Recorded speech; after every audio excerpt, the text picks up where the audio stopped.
transformation, especially in Africa and throughout the global south. So let me contextualize this. You know, we have two fundamental problems, and that is why many of our countries are struggling with the debt. Two fundamental problems. Problem number one is debt management. The kind of debt infrastructure that we have has very short grace period, has very short tenure, and therefore it becomes very difficult to undertake any meaningful development. Our position is that we should increase the grace period for money borrowed for development, not 3 years, maybe 10 years. We should increase the tenure of debt for development resources, not 15 years, but maybe between 40 and 50 years. That way, when you mobilize resources for development, you have adequate time to be able to undertake that development without the constraints of having to repay this debt. That is number one. Number two, the other problem that we have in the whole of financing development is what we are calling responsible sovereign lending. What do we mean by that?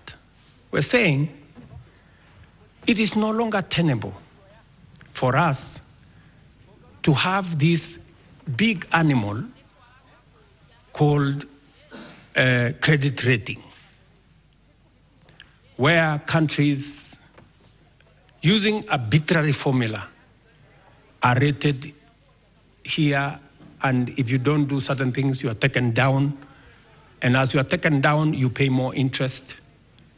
It is also, we need to have a conversation about credit rating agencies, and we need to have a conversation about risk assessment.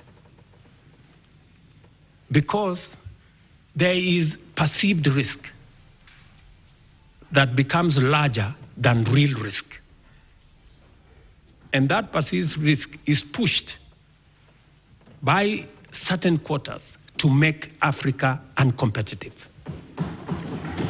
And that is the reason why, while others are accessing development resources at 1 or 2%, most African countries are accessing development resources in markets at between 10 and 15%. Explain to me, honorable members,